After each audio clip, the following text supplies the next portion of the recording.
Madame, monsieur, bonjour. Une émission de la place du village depuis la commune de Beaufort. Pour débuter, nous sommes à Arèche, au Planay. Et à mes côtés, Noël. Bonjour Noël. Bonjour Philippe. Un des 13 frères et sœurs de la fratrie qu'on avait déjà vu dans notre émission de la place du village. Oui, il y a 2 ans en arrière. 2 ans en arrière. Ouais. Noël, vous êtes au Planay. Quelle altitude ici? 1180. Voilà. On va s'intéresser. On est bien sur Beaufort quand même, ou sur Arèche? Ici, on est sur Arèche. Commune de Beaufort quand même. Ouais, la commune de Beaufort. On rappelle, quand on dit Beaufort, on pense forcément au bon fromage. Et vous avez des vaches derrière ici. Oui, Vous exactement. avez de vaches, combien? 9. 9 vaches. 9 vaches. Faites du lait? Bien sûr. Qu'est-ce que vous faites du lait? Ben, je l'ai à la coopérative pour faire du bon Beaufort. Alors, on dit que c'est, on en reparlera dans cette émission, mais c'est le meilleur fromage de France, vous confirmez Noël? Mais bien sûr. Parce qu'on a vu la médaille d'or cette année. À Beaufort. À Beaufort. À Beaufort. Oui. Alors donc, le fromage, il est bon. Oui. Même très bon. Qu'est-ce qui fait que le fromage de Beaufort est aussi bon? Ça vient de quoi? Ça vient des alpages? Ça vient de quoi? Ben, anciennement, les alpagistes ici, ils appelaient le gruyère. Oui. Après, en 1961, on a ouvert la coopérative, et donc ils ont appelé le Beaufort. Parce que le gruyère, c'était un peu suisse, comme je comprenais. Et donc, c'est la version française, c'est le prince des gruyères. On a entendu cette formule souvent. Oui, c'est la pinte du gruyère, oui, c'est exactement. Noël Joguet, pourquoi le Beaufortin reçoit autant de neige? On n'arrive pas à comprendre pourquoi ça neige autant dans le Beaufortin. Mais on a tous les cols ici. Ah, c'est ça? Et voilà, t'as le Mirantin, t'as le col de la Bâtie, t'as le Grand-Mont, et nous, on a un trou. Alors ça goutte tout ici. Ça tombe tout ici? Tout ici. Tu vas ailleurs, il y en a beaucoup moins. Oui. Tu vas à Tarentaise, il y en a double moins qu'ici. Oui. Mais ici, c'est le coin enneigé. Et cette neige, elle a fondu, il y a encore des traces, elle n'a pas encore tout à fait fondu au 25 avril 2018. Oui, j'ai jamais vu comme ça. Hein. Bon, en 70, c'était encore pire. Ah oui. En 70, en face, ils ont labouré le 25 mai. Ah oui. Que cette année, ils peuvent labourer déjà, fin avril. Oui. Et ici, côté revers, comme on dit, ils ont labouré autour du 8 juin. Oui. Mais pour faire les foins, on a attaqué les foins autour du 14 juillet. On n'a pas été plus en retard. Ah oui. Alors, le Beaufortin, c'est particulier en Pays de Savoie. Le Beaufortin, c'est à part quand même. Quand on est du Beaufortin, on est savoyard, mais encore plus que les Savoyards, Noël, ou pas? On est Beaufortin. On est beau et fort. Voilà, exactement. Parce que je disais, des fois, je dis aux clients, pourquoi on appelle au Beaufort? En ce moment-là, ils te regardent. Je dis, parce que le Beaufort, on est beau et fort. Votre ferme, elle date de quand, Noël? Celle-ci, de 1849. Alors, 13 à table, avec les frères et sœurs, avec votre maman Octavie qu'on avait rencontrée, votre papa Joseph aussi. Quand on appartient à une grande famille comme ça, c'est important quand même, la famille. Oh oui. Et puis, ils avaient du mérite Oui. à cette époque. Oui. Il faut les nourrir, les 13. Bien sûr. Mais après, quand on faisait les coins à la maison, c'était le premier qui prenait la branlée, c'était pas les autres. C'était vous? C'était moi. Comme j'étais l'aîné, c'était moi qui prenais la sauce. Noël Joguet, on va le remercier encore pour cette authenticité. Ouais. Ça s'appelle la maison du bon Dieu, ça s'invente pas, on arrive à l'improviste. N'importe qui est bien reçu ici chez vous. C'est vrai, c'est vrai. Voilà, nous sommes le 25 avril 2018. À la caméra, c'est Jenny Bardelet. On va rester sur Beaufort. On parlera de choses assez étonnantes. On ira voir aussi un producteur de Beaufort. On parlera aussi d'une personne qui s'est beaucoup engagée dans la paroisse. Et puis, on ira voir aussi un tout jeune restaurateur. Tiens, ben restez avec nous. On est parti avec un petit air d'accordéon. Ça vous plaît? Oui, On est parti, merci. merci.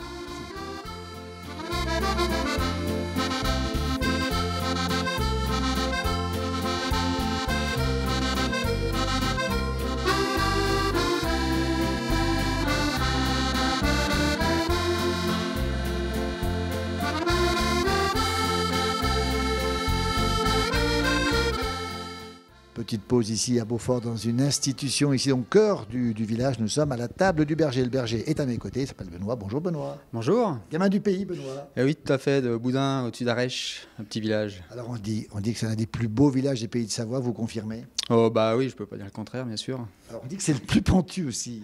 C'est le plus pentu, oui. Quand on était petit, c'est vrai qu'on a des bons souvenirs de descendre souvent au fond du village pour récupérer les différentes balles. Voilà. Est-ce que c'est vrai qu'il peut neiger en haut du village et pleuvoir en bas? On nous a dit ça. Oui, oui, c'est possible, oui, bien sûr. Ça peut arriver, mais mélanger, on va dire, peut-être pas. Alors vous avez réussi à quitter la région, vous êtes parti un petit peu. Et puis vous êtes revenu, c'est ça? Oui, c'est ça. J'ai fait mes formations à Courchevel, voilà, mon BP, brevet professionnel. Et puis après, je suis revenu en tant que chef au Christiania pendant 8 ans. Et puis, À Rèche, hein. À Rèche, oui, tout à fait. Et depuis 4 ans, vous êtes ici. Voilà, depuis 4 ans, on est ici, voilà, petite équipe, tout se passe bien. Alors, on a la table du berger, il y a une salle voûtée, on dirait une ancienne cave. C'est une ancienne cave? Oui, c'est ça, une ancienne cave. Après, je ne sais pas ce qu'ils mettaient exactement dedans, je n'ai pas de sources sûres, mais c'est une ancienne cave, oui, tout à fait. C'est vrai que ça fait un charme sympathique. C'est très chaleureux et puis on voit des photos magnifiques. On a certainement un berger qu'on a dû apercevoir tout à l'heure là-haut. On a une photo d'un village de Boudin, on a des moutons.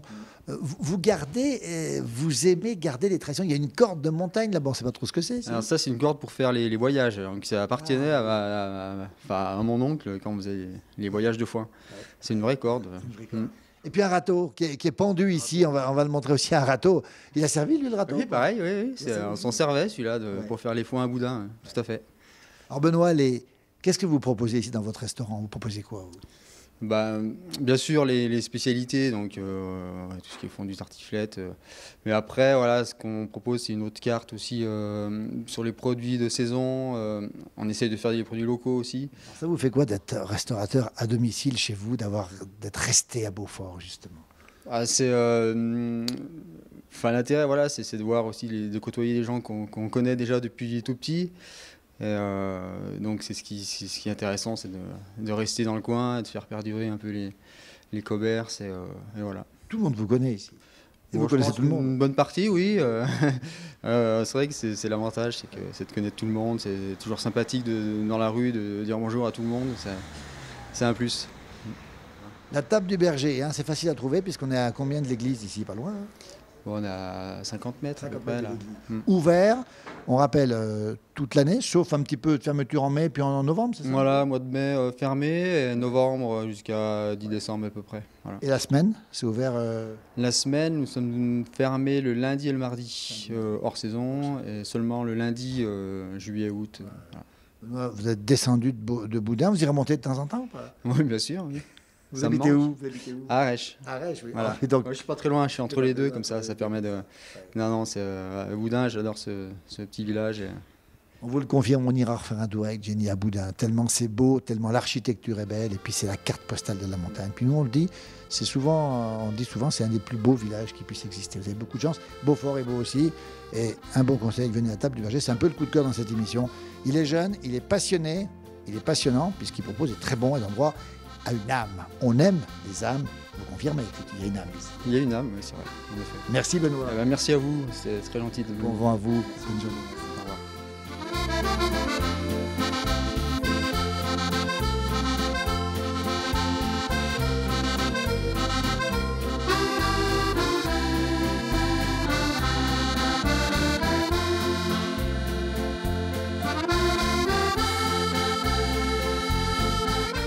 Toujours ici à Beaufort-sur-Doron avec la figure incontournable du Beaufortin qui nous accompagne régulièrement dans les places du village. Hubert. Bonjour Hubert. Oui, on avait fait une bonne vingtaine d'émissions télé dans le Beaufortin. Alors vous avez grandi ici et puis vous l'avez quitté, mais vous êtes toujours revenu dans le Beaufortin. J'ai grandi dans le Beaufortin. Si je l'ai quitté, c'est à cause de mon travail. J'allais souvent à l'étranger avec des jeunes, voir ce qui se passait ailleurs. Là, j'ai fait 32 pays, je crois. Donc vous avez toujours pris le meilleur à l'extérieur pour le ramener finalement ici. Exactement, c'était des stages jeunesse et sport.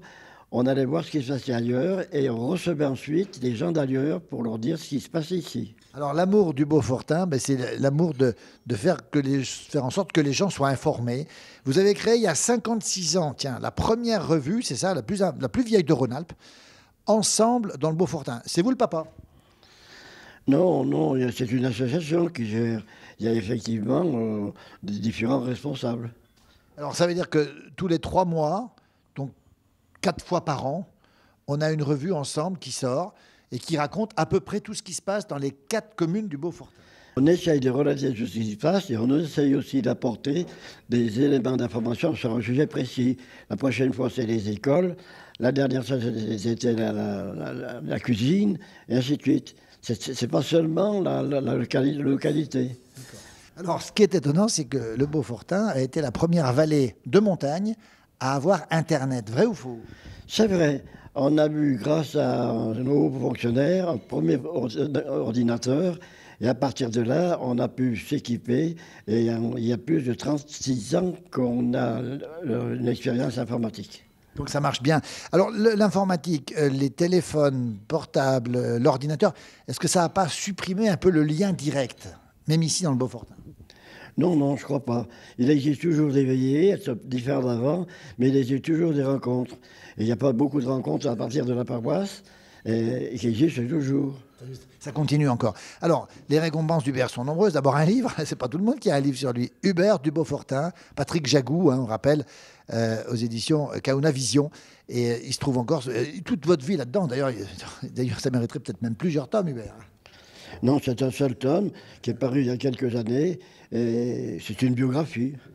Et puis un livre dont vous êtes à l'origine aussi, Ensemble dans le Beaufortain, on va le montrer. Alors là, Ensemble, le mot ensemble revient souvent chez vous. Hein. oui, là, c'était les 25 ans d'ensemble, en 1987. Et cet ensemble a une certaine valeur, puisqu'il y a 53 personnes du Beaufortain qui ont participé. C'est vraiment une œuvre collective. À 86 ans, vous qui avez fait tant de rencontres, vous qui avez tout vu dans le Beaufortain, comment ça se passe aujourd'hui? L'évolution, elle est bonne ou pas bonne, Hubert? Ben, c'est difficile à juger. Dans 20 ans, quand j'aurai 100 et des poussières, je vous dirai comment ça s'est passé. Vous n'avez pas une idée de ce qui peut se passer? Non, je ne sais pas pour l'instant. Ce qu'on peut savoir, c'est que des gens qui viennent dans le Beaufortain, en vacances, ou même en résidence secondaire, nous apportent aussi beaucoup. Parmi les abonnés d'ensemble, je vous signale que nous avons eu Hubert Beuve-Méry, le fondateur du Monde. Le fondateur du Monde, c'est pas n'importe qui. Roger Fuson-Roche, ou le président Fontanet, qui était ministre.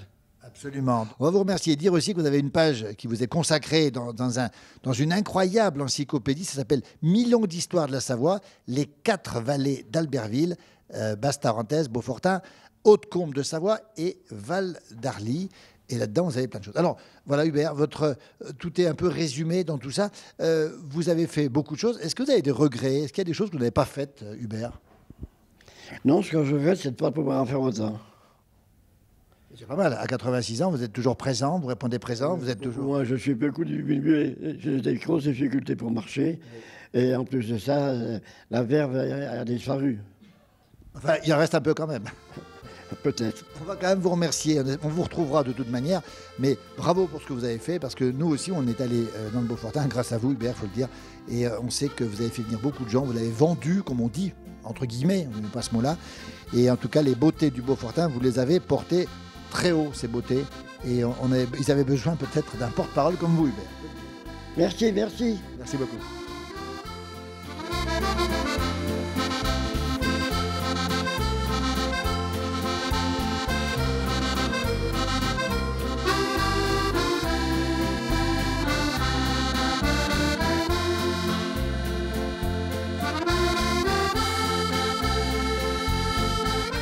Nous sommes maintenant juste à côté de l'église. Le clocher nous domine. À mes côtés, Sylviane, bonjour. Bonjour. Sylviane, on est très content de vous rencontrer parce que vous avez un engagement très fort, qui nous plaît bien d'ailleurs. Vous êtes délégué pastoral. C'est ça, je suis délégué pastoral depuis 9 ans sur la paroisse du Beaufortain, les 6 clochers. Alors, les 6 clochers du Beaufortain, et puis vous avez aussi des responsabilités dans le département. Alors dites-nous un petit peu en quoi ça consiste, délégué pastoral. Vous êtes la seule déléguée pastorale du département de Savoie. Oui, actuellement, pour le moment, je suis la première déléguée pastorale sur le diocèse de Savoie. Donc pour le Beaufortain, vous accompagnez le prêtre dans à peu près tout. Je porte la responsabilité avec lui de la paroisse, donc je porte le projet pastoral avec lui. Alors vous vous occupez aussi des sépultures, des célébrations, et vous êtes responsable dans tout le département de la Savoie des funérailles, c'est ça? Voilà, depuis cet automne, donc le père Ballot, notre évêque, m'a nommé responsable de l'équipe des funérailles sur le diocèse de Savoie. Alors Sylviane, vous organisez quelque chose d'assez étonnant, ça se passera le 2 août 2018, c'est cette année en 2018, c'est une randonnée de l'Étoile. Voilà. Alors il y a 400 personnes, racontez-nous comment ça se passe. Alors. Voilà, donc ce sera la 7e rando étoile. Voilà, c'est la 7e année qu'on organise cette rando étoile. Comment ça se passe alors? Donc c'est la paroisse qui l'organise avec de nombreux bénévoles. Donc c'est une journée où il y a plusieurs randonnées, une douzaine de randonnées avec des thèmes différents, des difficultés différentes. Il y en a même un pour un spirituel bien sûr. Il y en a un aussi pour des joëlettes pour les personnes handicapées. Et tous se réunissent au moment de 13 h pour le repas, pour le pique-nique, au Qui a son de lieu où, à quel l'accordéon. endroit? Oui. Alors ça varie. Cette année, ce sera au Grand Mont. Enfin, sous le Grand Mont. Pas au sommet, dessous quand du même, Grand Mont. Non, rassurez-nous. en dessous du Grand Mont. Il y a une randonnée qui passera près du Grand Mont, où justement des bénévoles de la randonnée étoile ont installé cette année une nouvelle croix, puisque l'ancienne avait été cassée. En tout cas, on voulait saluer votre engagement, puis saluer aussi la mémoire de quelqu'un qu'on a beaucoup apprécié, Monseigneur Marcel Perrier. C'était votre tonton, Sylvia. Voilà, c'était mon tonton. Enfin, c'était le tonton de mon mari, surtout. Voilà, c'était le petit frère de ma belle-mère. Personnage incroyable, beaucoup d'humilité, beaucoup d'humanité et beaucoup de sensibilité. Tout à fait. C'est vrai que c'était vraiment une référence pour nous et c'est vrai qu'il nous a quittés cet automne.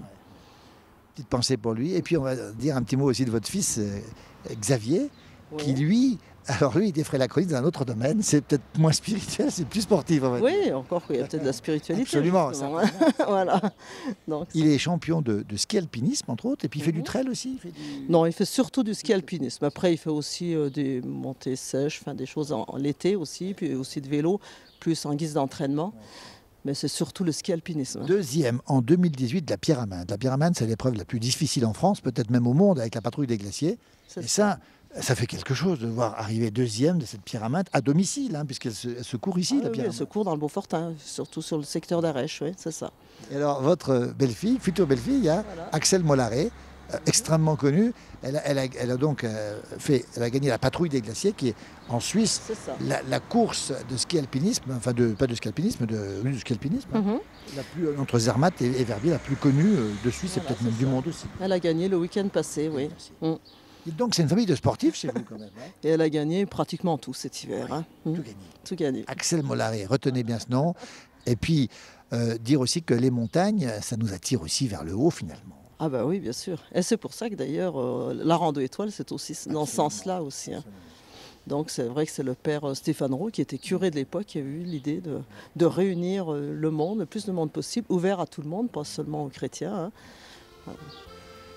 Merci Sylviane pour ce témoignage. On va vous remercier parce que au-delà de tout ce que vous faites, c'est un service que vous rendez aux populations parce qu'il n'y a plus de prêtres, évidemment, de moins en moins. Hein, et il faut les remplacer. Vous les remplacez bien avec beaucoup d'énergie et on la ressent, cette énergie.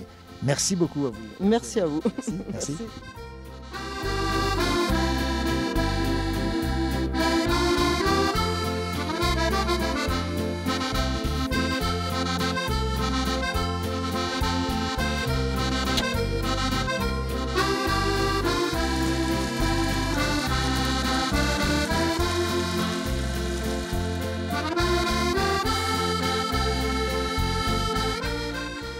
Et maintenant, on a pris un petit peu d'altitude, toujours sur Beaufort. Nous sommes maintenant sur Arèche, route du Planet, 1100 mètres d'altitude au GAEC de l'Argentine, le nom du torrent qui coule derrière nous. Et c'est Rémi qui est là. Bonjour Rémi. Bonjour. Rémi, on voit des belles bêtes ici, des belles tarines. Combien il y en a ? Il y en a 40, des tarines, donc des vaches de montagne. Dans la famille Gachet, il n'y a jamais eu d'abondance. Non, jamais. Alors qu'est-ce qu'elle a de mieux la tarine que les autres ? Rien de mieux, je pense pas. Je peux pas vous le dire puisqu'on n'en a pas eu, mais... Pas de comparaison. Non, pas de comparaison. Elles ont toutes les deux 4 pattes et 2 cornes. Donc, Alors, on va s'approcher un tout petit peu là. Il y en a une belle, tiens, on va s'approcher un petit peu par là. Parce que, voilà, la tarine, on va faire un petit détail. Les yeux fardés, on le rappelle. Les belles cornées, toujours. Et puis robe unie. Oui, robe unie, la tarine, ouais. Bon, voilà, elles sont un peu plus maigres, un peu moins musclées en fin d'hiver. Hein. Elles ont passé tout l'hiver à l'étable, donc elles ont perdu de la musculature, mais... C'est la vache de montagne, par excellence. Alors, l'hiver est long ici. Elles sont rentrées depuis quand ? On rappelle qu'on est le 25 avril 2018. Cette année, elles sont rentrées aux premières neiges, comme d'habitude. Et c'était début novembre, vers le 5-6 novembre. Ouais. Elles vont sortir quand, normalement ? Dans 15 jours, la première semaine de mai, généralement. Ouais. Est-ce qu'elles sont impatientes, Rémi, de sortir aujourd'hui ? Est-ce qu'elles sentent qu'il faut sortir ou pas ? Elles commencent à le sentir. Jusqu'à maintenant, il y avait de la neige dehors, il faisait froid. Non, elles ne le sentaient pas, elles ne se plaignent pas. Mais là, elles commencent à le sentir, à sentir l'herbe qui verdit dehors, quoi. Alors, le GAEC de l'Argentine, c'est le papa, votre frère et vous, c'est ça, les trois ? Oui, c'est ça, ouais. Et une ferme toute récente, on l'avait déjà rencontrée, avec une ouverture étonnante. On voit carrément une baie vitrée ici. C'est assez rare quand même, Rémi. Oui, c'est assez rare. Après, de la lumière, il en faut. Les vaches, c'est comme nous, hein, on aime bien la lumière. Et on voit bien quand des hivers comme cette année où on n'a pas beaucoup de soleil, que ça nous manque. Donc elles aussi. Hein, donc la lumière, ça leur apporte du bien-être et de la bonne santé aussi, quoi. On va s'approcher parce qu'on voit ces tarines très très calmes, robe unie, les yeux fardés. On rappelle que les yeux fardés, c'est important, on ne l'a pas assez dit, c'est une protection contre le soleil en montagne. Oui, oui, oui. Elles n'ont pas les yeux qui coulent, hein, c'est ça, hein. Non, non, non, non, non. Le noir autour des yeux fait que ça les protège un petit peu du soleil, quoi. Alors, particularité, Jenny, je ne sais pas si tu peux la voir, les langues, regardez bien les langues sont grises ici. Elles sont pas... C'est normal ça que les langues soient grises? Oui, c'est un signe caractéristique de la tarine. Elles ont les muqueuses noires et toutes les extrémités noires, les bouts des cornes, le tour des oreilles, le tour des yeux, le nez, les museaux, les langues, le bout de la queue, le bout des pieds, les sabots sont noirs aussi. Alors, on va quand même rappeler une chose, c'est que vous faites avec ce bon lait, du bon fromage, et ici c'est du Beaufort. Oui, c'est le Beaufort, oui. Donc c'est pas nous qui le faisons, c'est la coopérative de Beaufort. Notre lait s'en va à la coopérative de Beaufort et c'est là-bas qu'on fait le Beaufort. Alors, quand on pense au Beaufort, on dit souvent, on l'entend, et c'est vrai, que c'est le meilleur fromage de France, hein, et le mieux valorisé. Vous confirmez ou pas, Rémi? Bah, le meilleur, ça dépend des goûts. C'est vrai qu'il est très bon et très apprécié. Et voilà, ouais, sans doute, ouais. Et on dit que c'est le mieux valorisé, qu'il est à peu près 2,5 fois le prix moyen du lait en France. Oui, c'est possible. Ouais, je ne connais pas les chiffres exacts, mais c'est possible, ouais. On va encore continuer à s'avancer un petit peu, Rémi, puis on va parler d'une autre activité que vous avez. Vous êtes moniteur de ski pendant l'hiver. Oui, pendant l'hiver, pendant les vacances scolaires essentiellement. Oui. Donc vous avez le temps, le matin vous occupez des bêtes, vous montez sur les pistes, vous redescendez, c'est pas des trop grosses journées ça quand même? Si. Magnifique celle-ci, magnifique, hein, regardez celle-ci là. C'est des grosses journées, oui, c'est des grosses journées. Bon après, c'est pas tout l'hiver comme ça, hein. C'est 2 semaines à Noël, c'est 4 semaines en février, où c'est vrai que c'est intensif. C'est la traite le matin, la journée de ski, la traite le soir, plus des fois encore des animations dans la station, des descentes au flambeau, etc. Et sinon, après, c'est pas tout l'hiver quand même, faut pas non plus. Et puis on va le dire, Rémi, tout jeune papa d'une petite fille de 20 mois, et puis bientôt papa d'un autre enfant dans 2 mois, c'est ça? Ouais, c'est ça, ouais. Comment on va faire à ce moment-là? Vous faites comment alors? Ah bah on fait comme on peut, c'est vrai que c'est une troisième activité. Voilà, un troisième rôle, ouais. Mais... Rémi, vous vendez ici, pendant l'hiver uniquement, on le précise, pendant l'hiver uniquement, du Beaufort et de la viande. C'est vous qui faites, vous récupérez le Beaufort à la coopérative, vous le vendez ici, et la viande, comment vous faites? Oui. De Beaufort? Non, le Beaufort, c'est un dépôt-vente en fait. C'est le Beaufort de la coopérative, effectivement, qu'on revend ici. C'est un dépôt-vente, on n'est pas commerçant. Mais... Oui. Et la viande, c'est de la viande de la ferme, oui, qui est appréciée des vacanciers et puis des autochtones aussi. Donc des veaux de lait qu'on fait avec la surproduction et puis des vaches qu'on engraisse à la demande, quoi. Voilà. On va vous remercier pour cette passion que vous avez, hein. Saluer aussi le travail de votre frère et puis de votre papa aussi, parce que c'est toute la famille que ça se passe, hein, on me rappelle bien. On parle souvent de l'agriculture de montagne. Dites-moi, c'est quand même pas facile, c'est plus difficile que la plaine, l'agriculture de montagne ou pas? C'est plus difficile, je ne sais pas, c'est plus physique, oui. Oui. Oui. C'est peut-être moins difficile et moins administrativement, il y a peut-être moins de stress et moins de...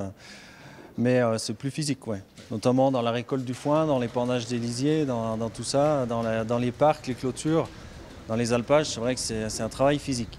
Ouais. On va terminer cette émission depuis ici, Beaufort. On rappelle cette belle région. Rien que le nom, Beaufort. On imagine effectivement le fromage, les bonnes choses, les belles choses ici. Station de ski, on venait dans ce beau Beaufortin ici.